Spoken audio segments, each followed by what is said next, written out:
سر ته که ونه رسي خیر د اظهار دې وشي مینه که ونه شي خو د مینې کار دې وشي او امید دې نه ورکېږي خیر دې که مړ هم وي خو امید دې نه ورکېږي خیر دې که مړ هم وي خو ژوند دې په تمه وشي ښه انتظار دې وشي امید دې نه ورکېږي خیر دې که مړ هم وي خو ژوند دې په تمه وشي ښه انتظار دې وشي او رانجه په اوښکو یوسه سترګو ته لیکې وکه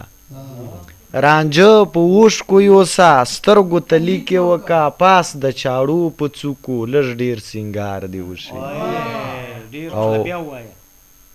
رانجه په اوښکو یوسه سترګو ته لیکې وکه پاس د چاړو په څوکو لږ ډېر سینګار دې وسي او پښتو دې وپالل سي پت دې بره اوسي صوفي صاحب پښتو دې وپالل سي پت دې بره اوسي خو د زړو خیال دې وشي دا یو پرچار دې وشي او دغه تت تور نظام کې راځئ چې ملا وتړو دا ځل دې پته وشي خو له سرکار دې وشي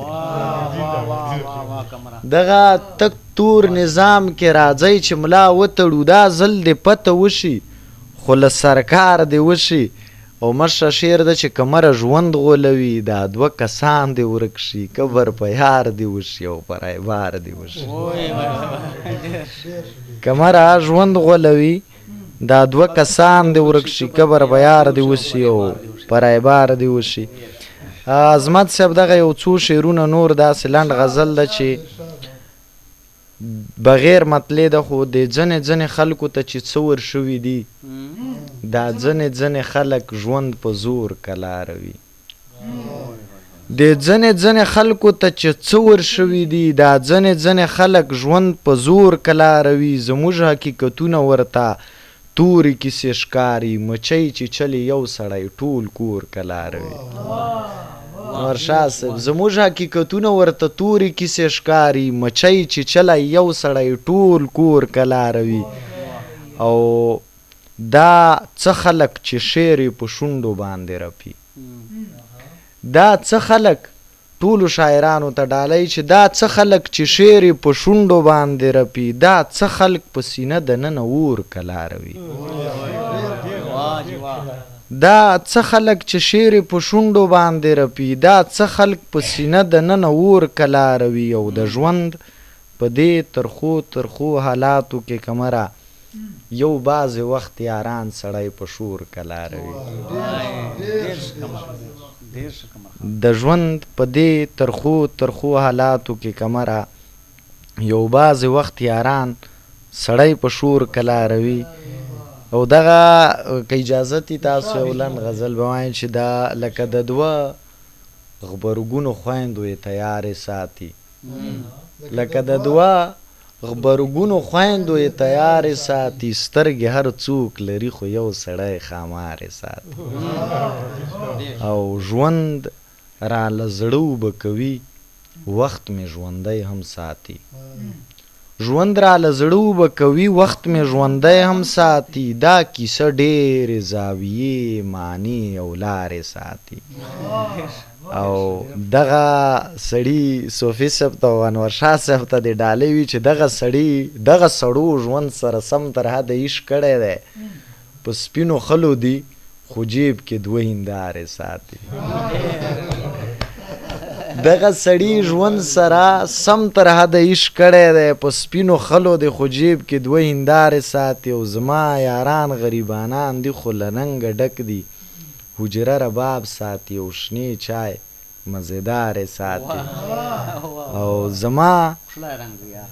او ستا نوم به تر ډېره وخته نه ورکېږي زما او ستا نوم به تر ډېره وخته نه ورکېږي زما او ستا په نوم د کلي خلک لارې ساتي او دوه سرې ژبې چې لري لکه د مار کمره دغه ټول مړه شه داسې خولې دی خدای کرارې ساتي دوه سرې ژبې چې لري لکه د مار کمره دغه ټول مړه شه داسې خولې دې خدای کرارې ساتي. تا سره خبرې نشته عقاب صاحب څوک به دا مني جنی ستا خو به کیسې ستا د لبانو کلنګ وړي جنی او ته راته سندرې د وطن په چیږه ووایه زړه مې بیخي مات دی که نه زړه مې بیخي چوي جنی او ستا وقد قامت ورته بامیان او باختر څه معنی ستا وقد قامت ورته بامیان او باختر څه معنی ستا پښتون وقار ته به لیوان په ټیټه ځي جنی ستا وقت قامت ورته بامیان او باختر څه معنی ستا پښتون وقار ته به لیوان په ټیټه ځي جنی او دا د کابل اور او سکوت سکوت لهجه کنه دا د کابل اور او سکوت لهجه کنه دا د کورمې ویني سور پر هر مې خوري جنی او تا سره به څه په سیاست باندې څوک بحث کوي تا سره به څه په سیاست باندې څوک بحث کوي ستا خو به شیخي ته شیخان ژیرې سپینوي جنی